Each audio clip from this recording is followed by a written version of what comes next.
Olá meninas, boa noite. Estamos juntas de novo à distância, mas já é alguma coisa, né? Hoje a nossa aula é de Libras. Antes de a gente começar a Libras, a gente vai fazer uma retomada daquela parte de surdez do comecinho da apostila que vocês já têm e a gente já tinha trabalhado, né?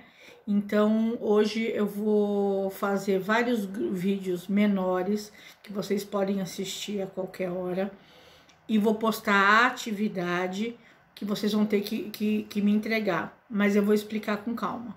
Então, vamos lá trabalhar na revisão agora do conteúdo de Libras que a gente tinha começado. Então, a gente começou em Libras falando a respeito do conceito de surdez, né?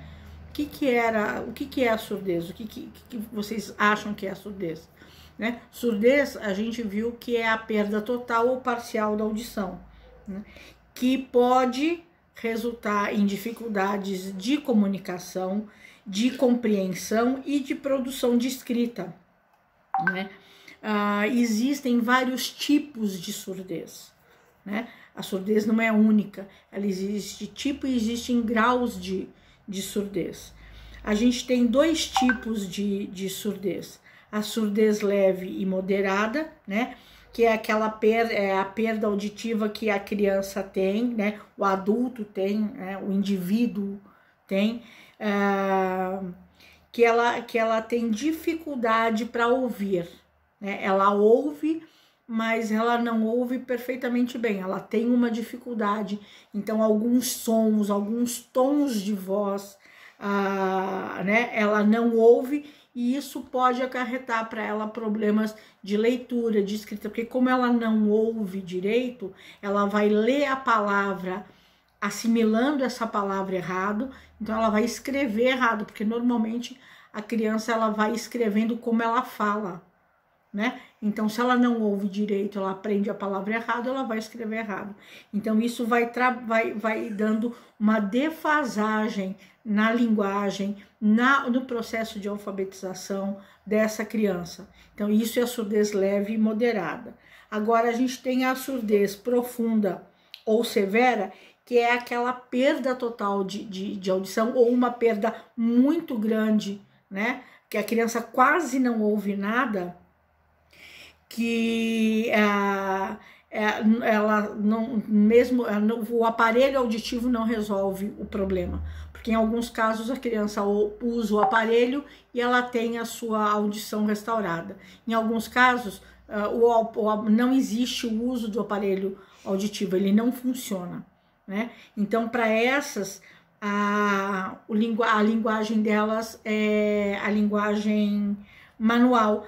Ela vai ter dificuldade de adquirir a linguagem oral, como a grande parte da população utiliza para se comunicar, né? Ela vai se comunicar através de gestos, e foi criado Libras, né? Aqui no Brasil chama Libras, que é a língua brasileira de sinais, que são gestos que se fazem as pessoas se comunicarem. A gente tem um alfabeto que vocês já conhecem, né? Mas tem gestos específicos. A maior dificuldade nesse processo todo é que isso não é universal, né? Cada lugar, isso a Libras, inclusive no mundo, né? Isso tem outros nomes, mas no mundo também funciona assim. Cada região, ele funciona como um dialeto. Cada região tem os seus sinais, as suas características, né? O que dificulta um pouco essa disseminação. Se fosse uma linguagem de sinais universal, né? Que, vamos supor, todos os símbolos, tirando o alfabeto, né? Que a variação é muito pequena, os outros símbolos variam muito, né? Os outros gestos variam muito. Então, isso acaba dificultando um pouco a divulgação, a disseminação da linguagem de sinais para o ouvinte, né? Que somos nós que ouvimos, temos o privilégio de ouvir, né? O não ouvinte, obviamente, é aquele aluno que tem a audição prejudicada e que faz o uso de Libras para se comunicar, né? Inclusive, aqui no Brasil já é lei, né, já é determinação que o surdo, né? A língua materna dele não é o português, né? É Libras. O surdo que faz Libras, né?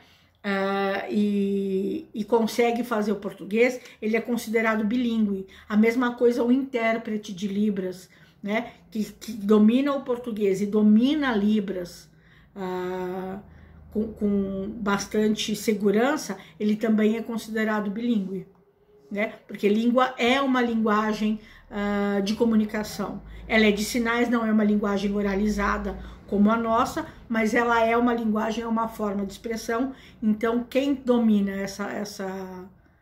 essa língua é considerado bilíngue.